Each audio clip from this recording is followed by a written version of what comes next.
Welcome to this edition of Who Gets the China, where we are navigating the joys and challenges of life with aging parents, one family heirloom at a time. How many Singer sewing machines does one really need? Well, this is the journey of one such vintage Singer sewing machine. My mom is a gifted quilter and sewist, as I have mentioned before. She's made everything from queen-size quilts to pink taffeta and lace prom dresses. We still have that. Once we spent a summer slipcovering the heaviest, most awkward swiveling bucket chair in a beautiful blue and white chintz. We almost killed each other a few times, but it turned out great, and now I can make a mean corded trim. She passed that skill for sewing down to me, and I've passed it on to my daughters. Even my young nephews know their way around a sewing machine. You never know when it will come in handy. You need to know that sewing machines are temperamental if you've never encountered one before, especially the newer ones, which are made out of plastic, so they go out of tune easily and cost more to fix than to replace most of the time. Somehow, that has gotten us to a place where there are 4 sewing machines at my mom's house. Yep, 4. One that works, one that maybe kind of works, one that for sure doesn't work, and a vintage Singer one. It's the kind in a stand-up wooden cabinet from 1955 that can be operated with or without electricity. But the wires have frayed and you now need to hold the cord just so for the power to connect and turn it on. My mom inherited this beautiful machine from my aunt when she moved into a senior living community and just wasn't using it anymore. But now, years later, this heavy, awkward machine lives in the garage, and every time we need to get into the storage shelves to dig out a Christmas ornament or a basket, we have to drag it out of the way.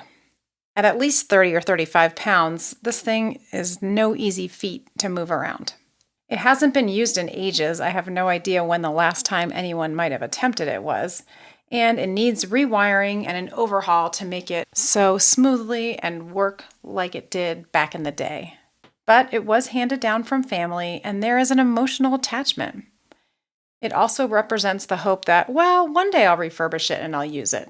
But with 3 other machines waiting in the wings, sadly, no, you probably won't. It took years to decide that it's not going to get used or refurbished and that it may as well find a new home where it can live out its intended purpose. But where and how and who would take it? My mom's sister and I decide, or maybe I strongly encourage, to have a go at Facebook Marketplace with it. This is way easier said than done. We have to try and turn it on. Yay, it works. That's one first step. Even the old light bulb still worked.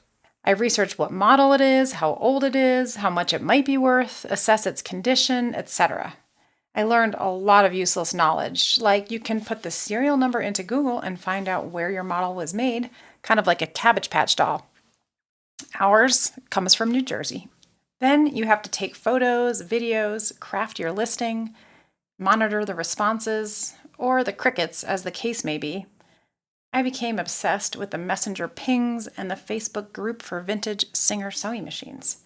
It turns out that people just want to talk about your machine and ask you questions or suggest information or just show you photos of their own machines. I really just wanted to sell the damn thing.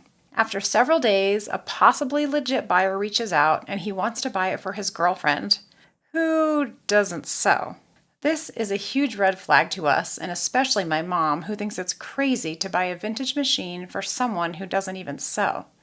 I mean, she's not wrong, but I worry she will talk him out of it. So I tell her to stay in the house while he's here. Finally, the very chatty buyer shows up. He's been researching machines for at least 3 days and is now an expert. He shows us all kinds of tricks and tips and how things work that we never knew before. As an engineer, he's hooked. But he's considering at least 3 other machines and takes us through photos of each and all the individual sellers' stories. He's conflicted. Which one should he choose? I totally get it. I offhandedly share that this was my Aunt Betty's machine and it had one owner all these years. For some reason, that little bit of human connection sealed the deal. He'd much rather gift his girlfriend a machine with a story and a past than something off the shelf or coming from a big box storage unit repair shop. I totally get that. I really do. Something about the history and soul can call out to you and make you feel completely different about a purchase. We haggled a little, he got a good deal, and we found an enthusiastic buyer for my aunt's machine. My sister rolled her eyes and laughed at me for this transaction that took way longer than it needed to. If I'm being honest, if I hadn't had a plane to catch, I probably would have told him half my life story that relates back to my aunt. But I resisted, and I promised a photo instead. We loaded this beast into his too small sedan, and they were on their way to a new life. A few days ago, he sent me photos of the lovingly refurbished machine, gleaming and ready to create again. I hope his girlfriend, Karen with a C, decides that she wants to sew and makes lots of beautiful things. And based on her smile in the follow-up photos, she looks pretty happy. And if she doesn't take to sewing, well, at least we made a new friend. Do you have a story you'd like to share about giving away something meaningful? I'd love to hear it. Shoot me an email at info@whogetsthechina.com. And until next time, thanks so much for listening. Who Gets the China is written and hosted by Kirsten Mao, produced by Aaron Bryce of Blue Ogden Productions. Our theme music is composed by Greg Fellman of Wind Sand Productions. Our cover art is by Jen Beam of Gigawatt Studio. For more stories and expert advice, follow along on Substack or at www.whogetsthechina.com. If you enjoyed this episode, please share it with someone who might appreciate the conversation. And don't forget to rate, review, and subscribe wherever you get your podcasts. Until next time.